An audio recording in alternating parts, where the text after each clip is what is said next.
Halo teman-teman, Assalamualaikum warahmatullahi wabarakatuh. Episode buka buku kali ini saya akan share ke kalian buku yang kedua yang berjudul Atomic Habit. Masih dengan tema yang sama yang sebelumnya, yaitu kebiasaan. Mungkin akan ada 2 atau 3 buku tentang habit yang akan saya share ke kalian. Kenapa saya share ke kalian tentang habit beberapa episode? Karena bagi saya, habit itu yang menjadi dasar sebelum kita melangkah. Dan membentuk good habit itu juga yang paling sulit karena membutuhkan kedisiplinan dan komitmen.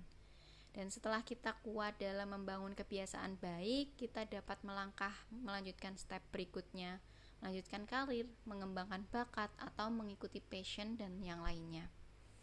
Dalam buku Atomic Habit terdapat 6 bab yang akan kita mulai dari apa itu Atomic Habit. Atomic Habit adalah kebiasaan-kebiasaan kecil yang merupakan bagian dari sistem yang lebih besar. Itulah mengapa perubahan kecil bisa menghasilkan perbedaan yang besar. Simpelnya, jika kita bisa menjadi 1% lebih baik setiap harinya dalam setahun, itu artinya kita bisa 37 kali lebih baik pada penghujung tahun.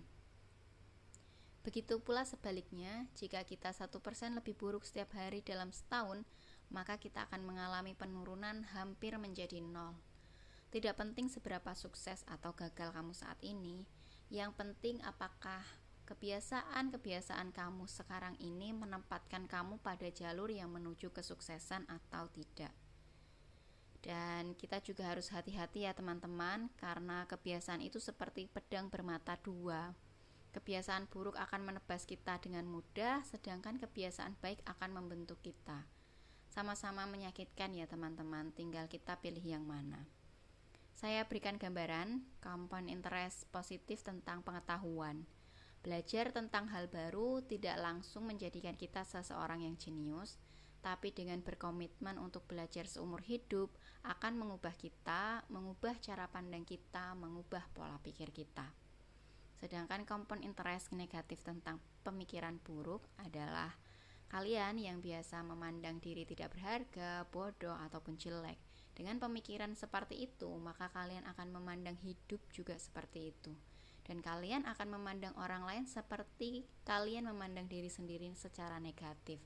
Sama seperti halnya lingkaran berputar terus. Dan dalam membangun kebiasaan baik, itu belum tentu semudah yang kita bayangkan ya teman-teman. Mungkin ada di benak kita berkata sulit sekali untuk mempertahankan kebiasaan baik, atau misalnya kita ingin diet, ingin badan atletis, padahal kalian sudah berolahraga dalam sebulan namun belum memperoleh hasil yang kalian inginkan.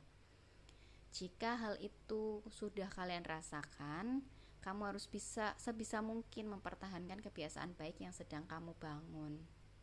Nah, ada kutipan dari seseorang yang mungkin bisa membangkitkan semangat kita di saat masa-masa boring kita udah berusaha tapi belum ada hasil.